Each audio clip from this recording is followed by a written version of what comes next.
100 gems already, jeez. Chickens. Yeah, this level's probably one of the harder ones just because of, like, the interesting enemy types they release right off the bat, and I'm pretty sure there's an egg thief in this level too that is a little tricky to get. Nils. Welcome to Town Square, Spyro. Begin exploring by gliding to that area with the bulls. Use the L2 and R2 buttons to get a good look. Kinda sucks that you can't just use the analog stick, but this game's so good, even without the double analog stick. And I guess that's how a lot of games were back then, they just used the other thing. The 2 buttons. Oh man, back when the controller actually had an analog button on it, and if you pressed it, it just shut the analog sticks off. That was interesting, like, I know some games didn't support it, but it was interesting to have a button that would just shut them off. Thanks, Spyro. I had the worst itch on the tip of my wing. Did you know that you get your longest glides by pressing X at the very top of your jump?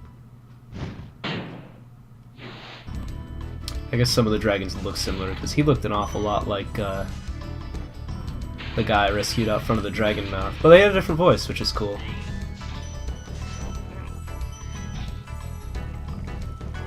I don't think I missed anything yet. Oh, yeah, okay, I remember this part now. This is where the egg thief is. I'm just gonna finish up this area and then I'll go back there. Right. I think this is... yeah, this is one of the first games I ever played as a gamer, which is one of the reasons I'm doing it here, is because it's just so good. Every time I play it, it makes me think of my childhood. Spyro, did you see a man dressed in blue running around here? He's a thief, and he's stolen a dragon egg! You've got to track him down and get that egg! Run! Run! I'm getting a little winded.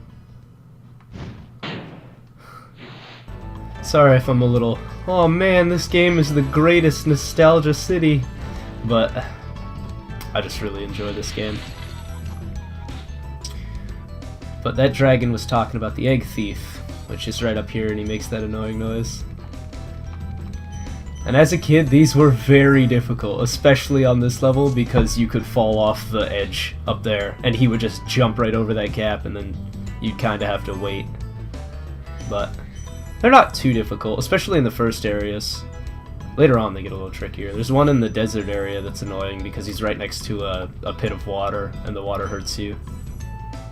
But we'll get there. 132. There's probably like 200 gems here.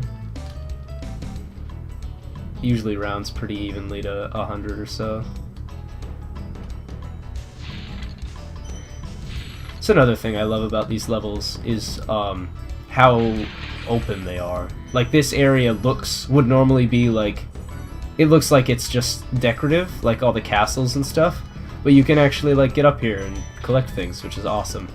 And that happens in a lot of the levels in this game. There's also quite a variety of crates. Thor. Thank you for releasing me. And there's one of the dragons I was talking about, how they're just like, thanks, and then they disappear. Well, that's not too bad. I'll save here. How many more gems? 8 gems. Where could I have left 8 gems? Wow, I need to get better at not doing this, because otherwise every episode's just going to end with me going, oh, I wonder, and just walking around. Oh, whoops.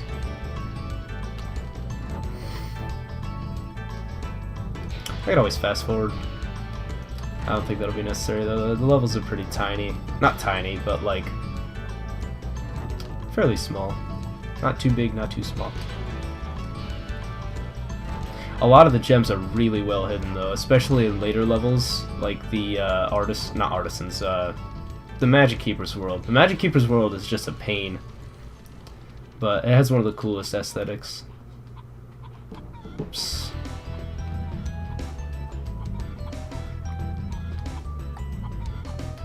And I think the dragon in the beginning, the one who's like, oh, there's 5 worlds, no 6. I think there is 6, because there is, there's the artisans, there's the desert, there is the magic keepers, here's the gems, magic keepers, dream keepers, and then Nork. What's that? Artisans, magic. Yeah. Yeah. Whatever, I think that's everything in this level. Yep, that wraps it up for Town Square. As much as I complained about it, it was that easy.